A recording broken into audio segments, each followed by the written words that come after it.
Bien, un dato esperado por el mercado fue el Producto Interno Bruto de China, que subió, vemos, en 6.4% interanual en el primer trimestre del 2019, por encima también de estas previsiones de la mayoría de los analistas. El crecimiento del PIB de China entre enero y marzo se debió, entre otros factores, al impulso de las medidas de estímulo aplicadas por Pekín, también la relajación de la política monetaria del Banco Popular de China y también este alivio de las tensiones comerciales entre China y Estados Unidos. Saludo con mucho gusto a Jorge Gordillo, director de análisis y economía de Cibanco. Jorge, ¿cómo estás? Buenas tardes. Buenas tardes. Muy bien, gracias. Bien, ¿qué significa para ustedes este dato de China ante una percepción de desaceleración económica global? Bueno, es un dato que resta la preocupación que teníamos los meses anteriores, de que se estaba desacelerando el mundo de manera muy importante, y la preocupación principal la teníamos justo en China. Este es un dato, dice, el primer trimestre. No es un crecimiento como venía creciendo en años anteriores, pero por lo menos nota un mismo crecimiento que como cerró el año pasado.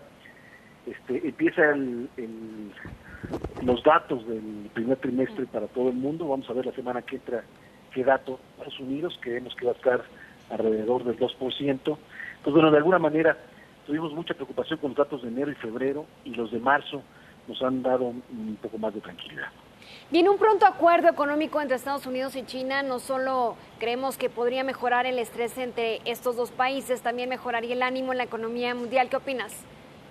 Por supuesto, este factor, este miedo de desaceleración se incrementó cuando Trump inició un conflicto comercial con China, puso aranceles. Entonces, desde que han estado en pláticas de negociación, el mercado y los inversionistas han estado un poco más optimistas, y por supuesto esto le abona en el buen ánimo si llegan a un buen puerto, que parece, o todos estamos esperando que sea ya pues para final de mes o mayo, ¿no? Bien, se espera también la próxima semana este dato de crecimiento económico de Estados Unidos del primer trimestre, y para finales de abril el de México. ¿Qué se espera? Bueno, te digo, el mercado está esperando que Estados Unidos haya crecido en términos anualizados 1.8. El trimestre pasado creció alrededor del 2%. El del trimestre pasado fue que preocupó, porque todo el año pasado vimos crecimientos de 3-4%, y el último trimestre sí vimos un apagón fuerte. Este de 1.8 no es, creo que va a ser un poco mejor de lo que hubiéramos estado esperando, porque normalmente el primer trimestre tiene un crecimiento más tranquilo, y no se va a despegar mucho del 2%, lo cual nos da un poco de tranquilidad. Vamos a ver, por supuesto no nos hemos salvado, seguiremos muy de cerca el comportamiento de la economía norteamericana para el segundo trimestre. Bien, vienen datos importantes económicos para los próximos días, Jorge. Expectativas para la volatilidad en el tipo de cambio. Sí, bueno, nos da un poco de tranquilidad China y Estados Unidos, pero faltan los datos de México. Y México a finales de este mes, principios del próximo, va a dar el PIB del primer trimestre, y ese no creemos que va a venir muy bien. Creemos que el mes de marzo fue malo, y a lo mejor vemos crecimientos anuales en el primer trimestre, pues a lo mejor hasta abajo del 1%, o entre el 1.3 y por debajo del 1.3%. Eso podría generar un cierto, o restarle este buen momento que tienen los mercados, sobre todo en México, sobre todo el peso mexicano.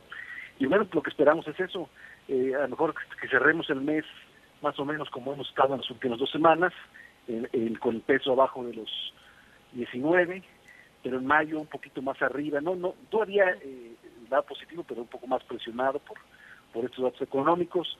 Se va a empezar a sumar la preocupación de cuándo se firmará el TELMEC, y quizá en junio lo veremos todavía un poco también más presionado, hacia los 19.20, 19.30, pero será un trimestre donde el tipo de cambio andará promediando más o menos 19.10. Bien, con este tema del aumento en los precios de los combustibles, ¿qué se espera para la inflación? Bueno, creemos que a pesar de que vamos a ver números mensuales negativos, porque normalmente estacionalmente el mes de abril y mayo son deflacionarios, vemos una inflación negativa, así es normalmente sus meses. Van a ser un poco menos negativos como lo hubiéramos esperado a finales del año pasado, porque sí creemos que este tema del combustible va a sumarle a una mayor inflación. En términos anuales creemos que la inflación se puede despegar otra vez del 4% en los siguientes 3 meses hacia el 4.3, 4.4%. Jorge Gordillo, un abrazo, gracias por la plática. Buena tarde. Hasta luego.